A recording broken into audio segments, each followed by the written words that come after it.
gorgeous teapot. And they say they want to have that teapot. So they go into the store and they pick up the teapot and they start examining it. And the teapot speaks to them. And the teapot says to them, what you see now is what I always was. That I had to go through the battering of somebody forming me into what I am, of taking the heat, of being in the oven. And just when I thought that I couldn't take anymore, I was taken out of the oven. Then I was painted and I was put back in the oven. And I thought, oh my goodness, what's going on? I don't know if I could take this anymore.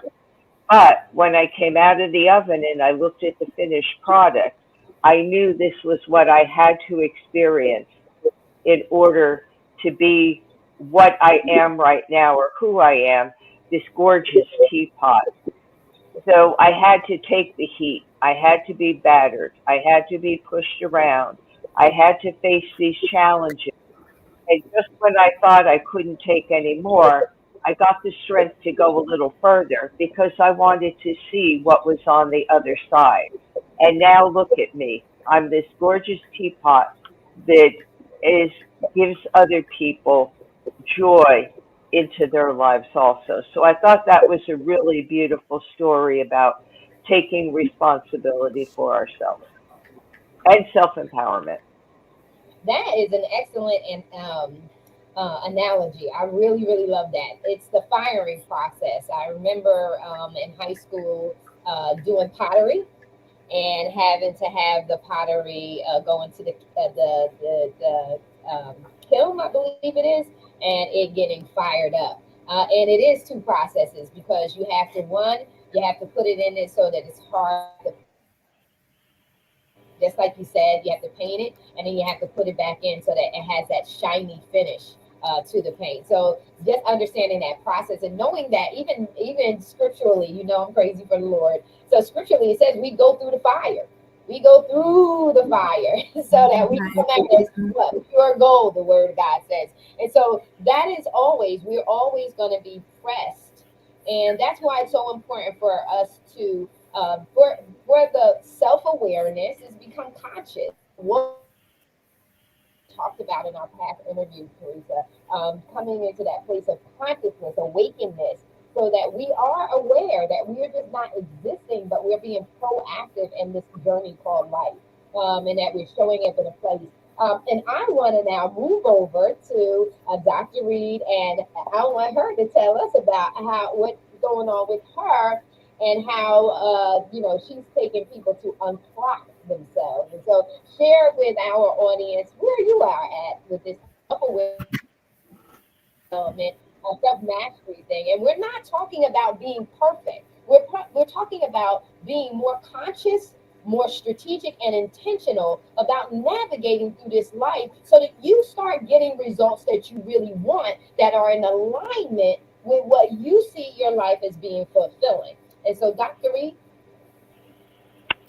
Well, Teresa, thank you so much for setting this up so eloquently. And Marissa, thank you for having me. The P alliteration is my thing. And so moving from panic to empowerment is how I spread the message about self-awareness, because eventually self-awareness leads to self-mastery, right? You go to self-awareness, self-discovery, and then self-mastery. And for that reason, I'm going to be dropping my new book, From Panic to Empowerment, Thrive Beyond 40, for women in that age bracket and how they can discover their purpose for holistic wellness, spirit, mind, and body. And that's what I believe that Teresa was referring to. We have to connect and be on our own journey and connect it from an internal perspective where you're acknowledging that you have a spirit, you have emotions, you have processes, you have belief systems, and in order for you to move and shift into a new reality, you have to assess all those pieces of yourself and see if they align. And here's my catchphrase: I teach my clients to align with the highest version of themselves that holds the person their purpose. And what's in that person on the other side of alignment is all of the wisdom that you accumulated over the years that now it's time for you to reflect on. for you to pull out the wisdom and leave the pain. And as you do that, your journey actually does become your own, because you can see there are a lot of similarities in other people's lives, but you can say, but for me, this is how it works. For my experience, this is how I'm able to make sense of my world. And when I make sense of it, I am aligned with the highest version of myself. And I can move on into the sunset and have this fabulous life, right? I believe that women over 40 deserve to have the best life ever. Okay, I'm over 40, so I'm being biased, but here's the truth. We've given the first half of our lives to everybody else, right? The second half, you must grab all of the rest of your resources, live you unapologetically and without guilt, because that's the only way you're going to have a filled life on this journey of self-discovery leading to self-mastery. Because why did God give us breath? Like, what are we here for? Because once you get to that level of self-mastery, then you can kind of flow into what your purpose is, right? I know all of us on the panel we didn't say, oh, I know my purpose is going to be a holistic heart specialist, or I know my purpose is going to be, a publisher. No, we evolved into these pieces of ourselves. We evolved because we embraced the things that started to work and click, that alignment, and we started giving ourselves permission to throw the stuff away that didn't work. And then we stopped listening to other people's opinions about what should work and shouldn't work for us. Because I know, Teresa, you'll probably say this, when you listen to other people, it gives you heart palpitations, right? Especially when it doesn't sound right with what your spirit is telling you, right? Your spirit is telling you one thing, and you have somebody in your ear, saying what they want to say, and you're anxious and you're upset because you don't know which way to go. But I'm here to tell you, women over 40 rediscovering themselves from empowerment. In my new book, I teach you how to unclock yourself. And the unclocking says, when you listen to the still small voice within you, it is never wrong. And because of that, you can expect better health, especially better heart health, right? You're not on this crazy roller coaster ride. Should I listen to this? Should I listen to that? Should I listen? No, just listen to yourself and be confident that you know the right path for you, but you have to shut out the clatter, shut out the noise, and be still sometimes. Be still and know, right? From that perspective, self-discovery, self-mastery, self-healing, anything self is so at your fingertips. It's right there. Just grab it. But here's the thing. You probably need to connect with a professional to help you, like Teresa. She can help you with the heart stuff. But if you need a coach or a naturopathic practitioner to help you spirit, mind, and body, reach out to me, because you can't do this by yourself. You hear us talking, it sounds really good, and you think you can do it by yourself, but you're only wasting time when you try. And so you might as well just hop on and get some support, because no man is an island. We all need each other. I have a few mentors that I lean on and say, help, I need help. I don't know what I'm doing. That doesn't mean I don't know what I'm doing in my life. It just means I don't know what I'm doing in this particular area. And if you're on this platform listening to us, then you might need some support in this particular area. Doesn't mean that you're not an expert, like Teresa said, in your own right. So I give the floor back to the beautiful Marissa. That is so good. I always say that we're always evolving. So the self-discovery part is a non-stopping part. Even the self-mastery part is non-stopping. And the self-awareness is all continual, because as long as you have breath, you have the ability, if you're open-minded enough, you have the ability to discover something new and incredible about yourself. And so and you don't limit yourself. In our conversation a couple of days ago in regards to having an open-mindedness and how it gives you a broadened perspective and different options that you have, and it gives you a better quality of life, right? Because you do have options. You don't have to be stagnated. It's highly recommended that you're not narrow-minded. Right? You got to explore. I remember it's just as simple as this. I remember many years ago, my cousin said, okay, Marty, we're going to go and I want you to try sushi. And I had eaten sushi, but the California roll, and all of that stuff that is just it's fresh, it's not raw. And he was like, "No, we're crossing you over to true sushi," and thankful because as a result of that, I have now been able to enjoy and know the difference between fresh sushi and sushi. This has been sitting here. You can tell the difference. And really enjoy that part of my life and being able to share, even with my daughters, Mm. that this is something that they can explore as well. Eating with chopsticks. I can't eat Thai or Chinese food with a fork. I haven't done that Right. in at least a good 30 years. I have not eaten, with a fork. It just doesn't taste the same. These are things that you can begin to really enjoy life. Roller coasters. Now I have a limit of what I will do, but roller coasters, getting on a roller coaster and screaming eliminates so much stress. You have no idea to be able to get on that roller coaster or even the tilt-a-whirl where you're going around and you can Oh, just no, scream. no. That gets rid of so much. And that's the little girl in me. The little girl in me shows up for moments like that. So it creates a balance where I'm not overly serious, but I can be playful. It shows up in romance for me. That little young woman shows up in Mm. romance because sometimes we get so highly professional that we're no fun and earthly good. Yeah. We're always rigid and we're always on and we're always the expert. And you got to leave that at the door sometimes. And Yeah. I do, like I said, I do cartwheels. I can't do the back walkovers or the front walkovers at this because Dr. Reed said I may be able to add back to that flexibility in my back at some point. But I Yeah. still do the cartwheel because that doesn't require me to be flexible. It just requires me to be able to have inertia, right? Roll over, Right. go up and down. So I still do that. And then on trampolines, do the high flying Dutchmans and things like that. Because when we are open minded, and we don't get narrow minded, we really have access to the treasures of life. That Yeah. to get Yeah. rid of that stress and to rebalance ourselves and bring us back into a healthy place. And so, what I want to charge you guys with, oh, here's Nathaniel.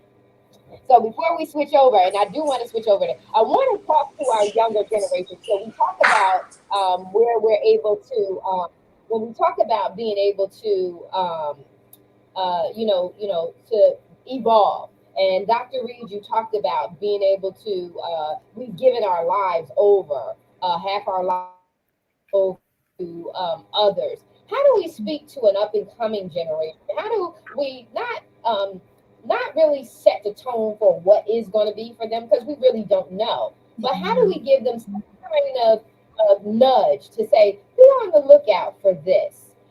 Be self-aware of internal influences as well as external influences. How do we give them a charge to say, be Mhm. watchful of this so that you don't give too much away or that you don't give too much ear to someone else, like you said, where you have someone speaking in you and it's in conflict with what's going on in your inner or your intuition. Um, how do they have that trained or start beginning to train themselves in an earlier stage of life um, to be watchful of these different things? I'm going to start, and we have a limited amount of time, so I'm going to give you guys 3 minutes. Watch the clock for yourself. I'll give you about 3 minutes to just respond and say to the younger generation. And it doesn't mean that this is the young. I mean to the 20 or to the 30-year-old who just may happen to catch our interview. How do you speak to them and say, this is what you need to be on the lookout? Because when you're on this side and you start thinking about woulda, shoulda, coulda, I want you to just kind of, if you can eliminate, or lessen the probability of, speak to them. I'll let you go, Dr. Reed, first, and then we'll go to Teresa, and then Nathaniel. If you got everything I just said, we'll digress to you, Dr. Reed. I love this topic because my children are that age. My children are 36, 35, and 30. And so we actually had a conversation uh, earlier this week about the nuances of the things that we take for granted. And this, I'm sure that Nathan can speak to this more eloquently, but I was teaching my daughter and my son-in-law about the importance of what goes into an escrow, right? What's in the escrow account? It's not just the mortgage, it's the homeowner's insurance, it's the taxes, and all those things have to be figured into the cost of a mortgage.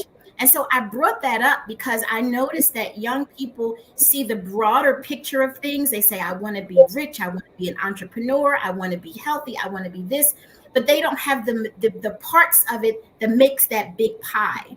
And I would say that when you are a younger person, 30s and 40s, and you have these big ideas of how you want to move forward, spirit, mind, and body, start looking at the things that make up the big thing.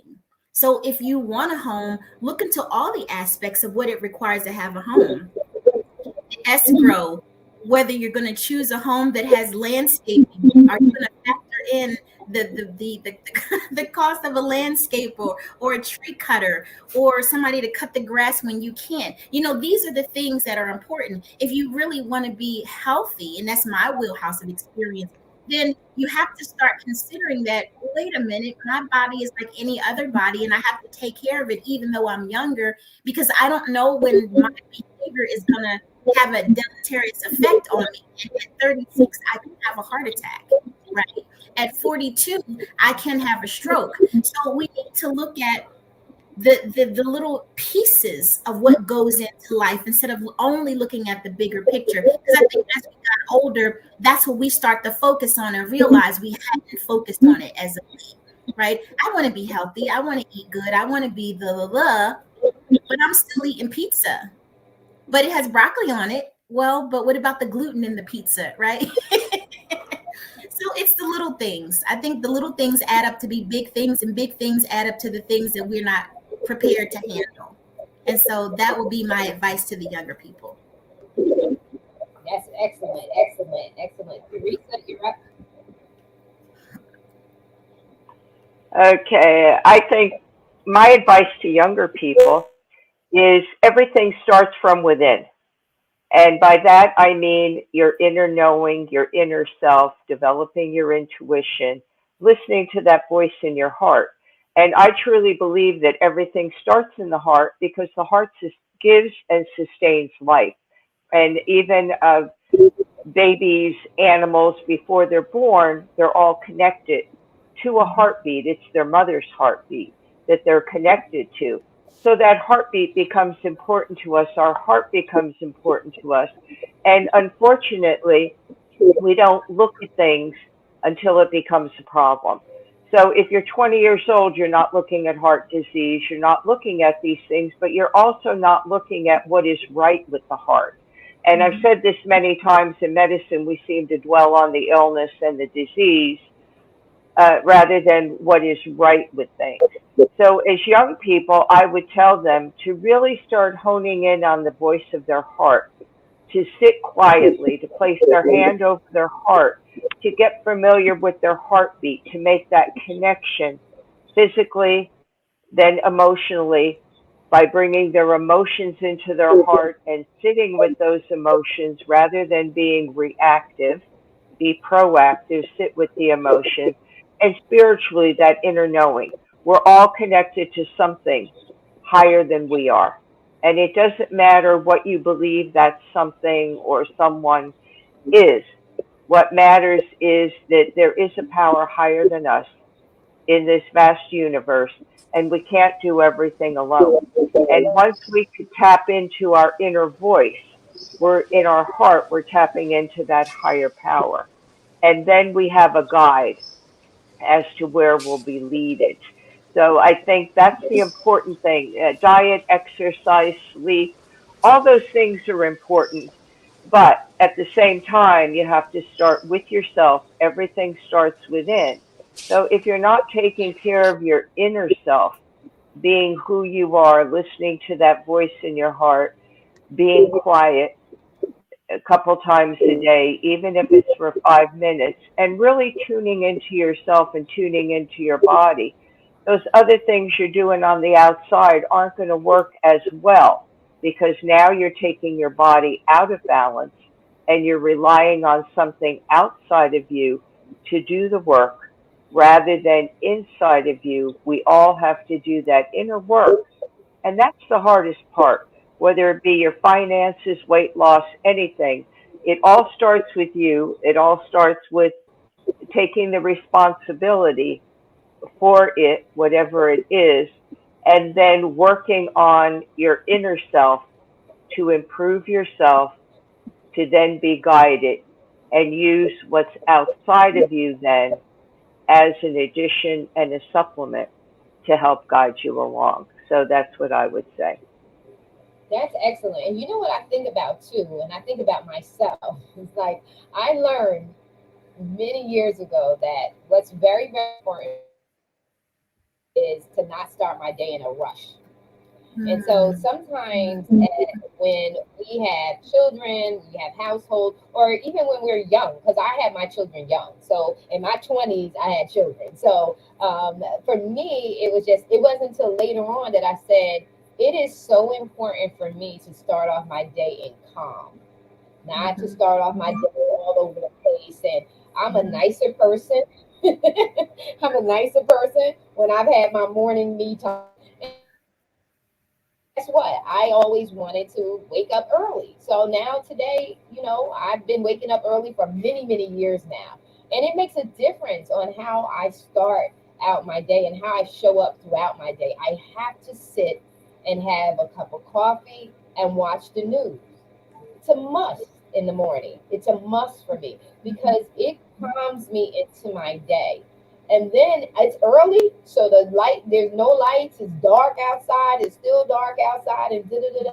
So mhm, I mhm, get into my work environment, or back in the day when I went into the office, I can handle crises. Why? Because I'm a wait. And so that is one of the things I charge young people to do is don't look at it like, oh, it's a routine. No, it's intentional. What do you need to do first thing in order for you to set the course of your day?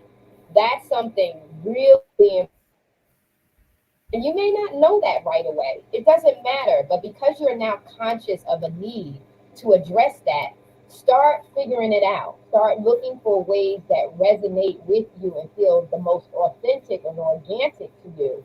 And figure out what is most important for you. I have to have a nice space. In order for me to function, I have to have order. Everything around me has to look nice. It has to be clean.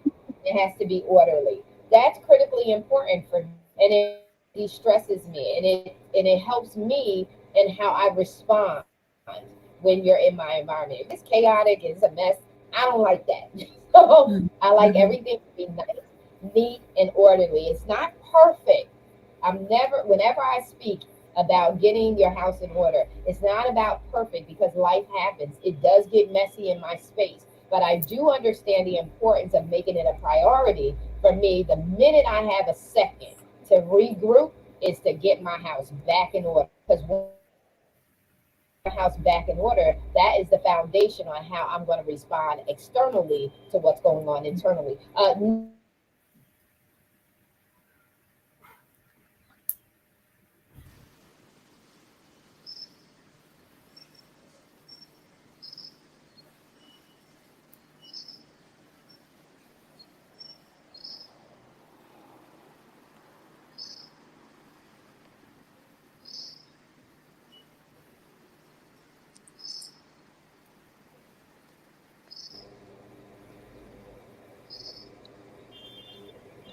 Teresa. Nathaniel, yes. Yes. I'm sorry, my internet cut out for a second there. Can you tell me what the question was? Yeah, I think it went out for all of us. I know it went out for me as well. So, what advice or what can you give as a nugget or a nudge to the up and coming generation, the 20s, 30 years old, 30-year olds, as it pertains to heart these days, as something that they should be conscious of and aware of, as to not, when they're later on in life, look back and say, I wish I would have, could have, should have, but I didn't. What's your advice? Without repeating, because I think that you and Teresa and Dr. Reed covered it, and there's always a lot of other advice and guidance that can be given, but sticking with the subject of responsibility, and I would add to that responsibility and discernment. So, from the first segment where you talked about responsibility, my advice would be to understand that you are ultimately always responsible for your life. Even though you may take advice and guidance from others, you have to live with the consequences. So remember, if there's troubles in your life, it's because you weren't responsible and you let someone else take control of your life.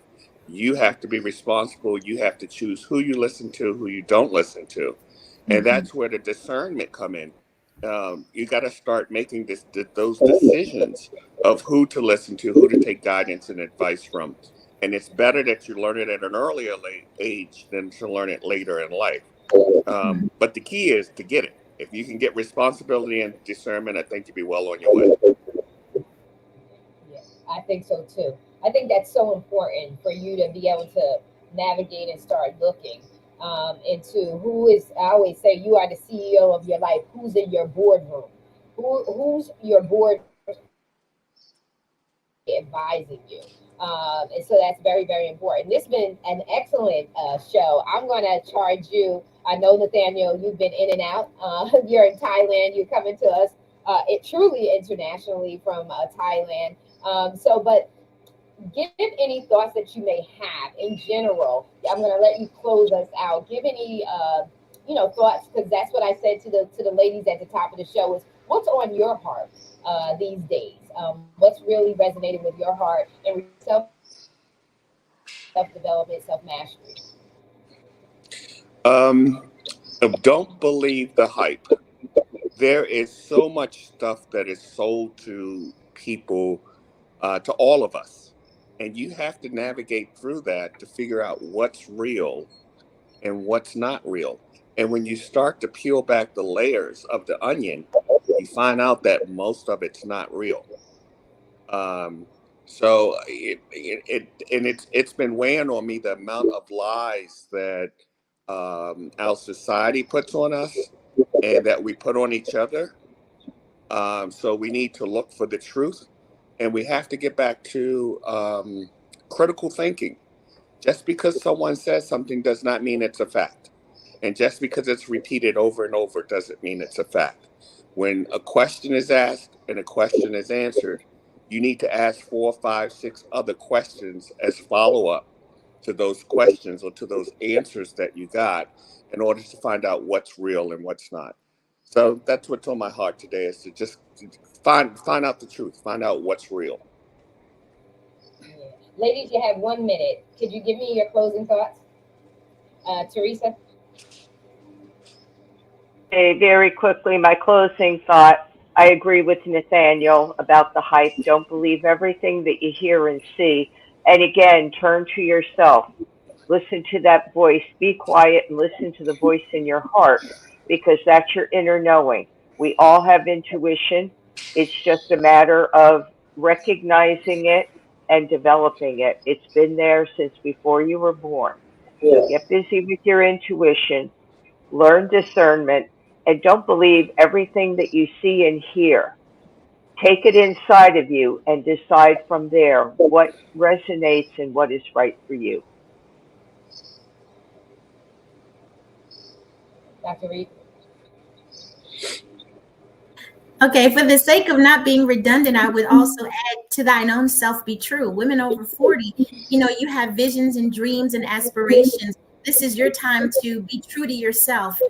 Set those boundaries, say no and say yes to yourself. Because at the end of the day, you have to live with you for the rest of your life, for the rest of your breath. You might as well enjoy the second half of it on your terms, unapologetically and without guilt.